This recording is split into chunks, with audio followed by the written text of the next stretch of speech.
Welcome back to JD's Garage, and we're in the garage. And today is a talking video, so buckle up. Swinging in the backyard, pull up in your fast car, whistling my name. Open up a beer and you say get over here and play your video. Okay, so I got to test out my 1 GFE turbo, my DIY EFI ECU, and I mapped the car myself with the help of Google, ChatGPT, and Gavin Bay from Baytech on Instagram. So he gave me like the fundamentals and like the things, and he kind of left me on my own because I'm pretty sure I was probably annoying him, messaging him about everything. And he was right to leave me alone, so I used my own brain instead of just asking every time I got caught. And I made my own map, and honestly it wasn't that difficult if you have an interest and a mechanically minded person. Tuner Studio is really easy to work with, and there's a load of tutorials from Megasquirt, so it was pretty easy for me to wrap my head around it. Once I understood ignition timing and what VE actually meant, it's not necessarily just a fuel table, but it is, but it isn't. But yeah, so the car went really well. I have the logs here. I'm gonna look at these by myself. I'm not gonna bore people with looking at logs. So I got the opportunity to drift at my friend's farm, and the only downside to that is it's private land, and he doesn't want any footage of that being on the internet of me doing skids on his land, so I have to respect his wishes. But I do have some in-car footage, which I will put up here because you can't really see anything.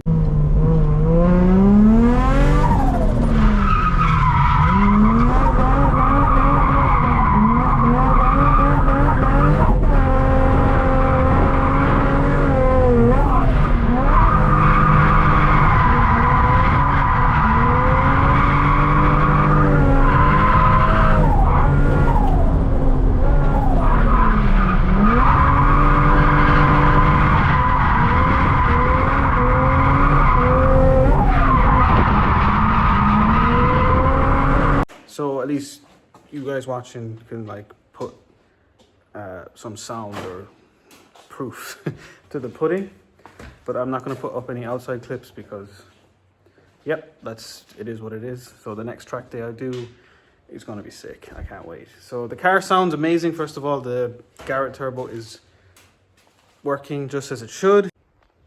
I do have this dose pipe on, not an air filter. I do have an air filter, but it sounds really good from outside. The turbo is actually louder than the engine, and that's kind of what I was going for, that kind of like SR20 style of, but it is an SR20 turbo. I'm a big fanboy, so there we go. That's what I wanted, loud turbo noises, and it's super responsive. So previously I was on the T04E T3 T4 turbo, this one, and that is a massive turbo. So that turbo was hitting boost, I'm not really sure, it's pretty linear. I actually had it on the dyno, it was making 232 horsepower, I think, and it was running 7 psi on a standard ECU with fuel cut defender, and it worked perfectly. Honestly, if you're watching this video and you want to turbo your car, standard ECU with a T3 T4 and you're good. There's a guy, Norm's Garrett, I'm gonna put his link here somewhere. He ran 15 psi on his with just a fuel cut defender, and he didn't even have a boost gauge or anything.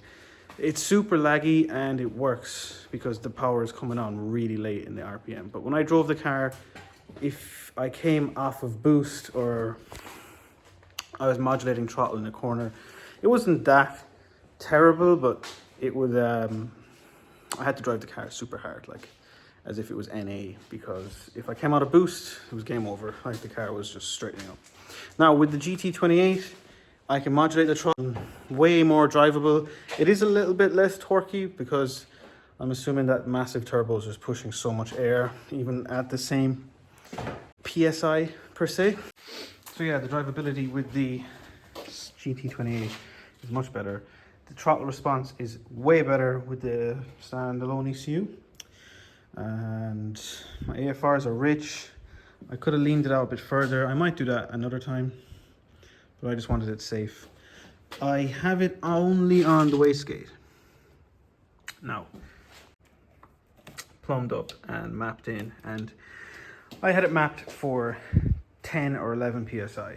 Yeah, I actually took it off and I just said I'm gonna leave it on wastegate for the moment because it was my first time out with it, and the margin for error is lower the higher the boost.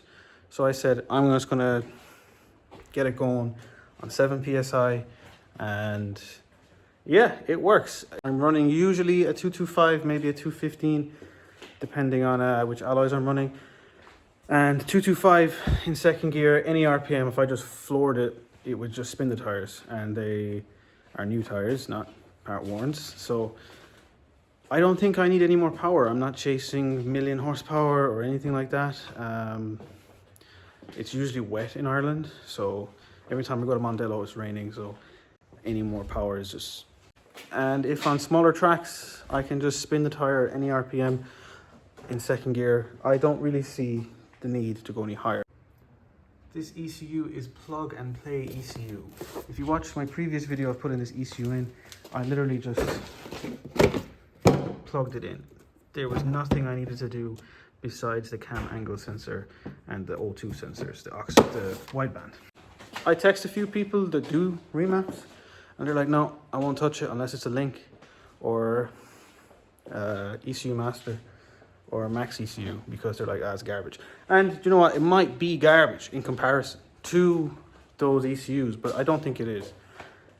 It works, man. Like, they wouldn't touch it, so I did it myself. There is a good few people up around the country and online that will remote tune these ECUs for you. It's not that hard, but you know, it's a bit ECU snobbery, I guess. Obviously these other ECUs are nicer, but this ECU was like €1,000. It plugs straight in. It even came with a base map. The car switched straight on. Easy peasy. Problems I had with the car. These AN fittings from China, I've had them for 4 years. They're finished, so I ordered new ones today.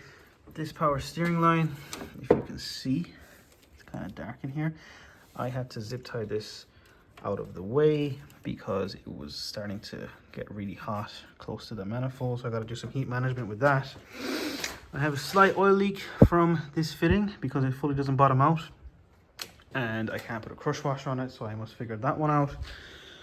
Other than those two things and that heat issue, everything was fine. And there's something loose in the rear, so this evening I'm going to jack the car up. Let's give the car a bolt check because it's been like a year. The gearbox is actually mint. Shout out to Mikey for scamming me on that box. Yeah, it's actually fine. It's actually better than my previous box. First to second, bangs. Again, I'm just a normal guy doing some skids. I'm not looking to do third, fourth gear entries. Maybe under the bridge under Mondello, third, second. But again, I'm just trying to have fun, dude. So yeah, that is a big talking video done. Hopefully it's not too boring and it didn't go too in depth, but that's how yesterday went. Sorry I can't put up any really good footage, even though it looks pretty good. But the next track day, there will be some serious footage, hopefully, and some good noises. There is a Gymkhana event. I might do it. I must sort some tires out. I must make a bulk order of tires because I'm sick of trying to fucking fetch tires last minute. So yeah, if you made it this far, drop a comment, just give a thumbs up, subscribe, the whole 9 yards. Yeah, thanks for watching and peace out. Check you out.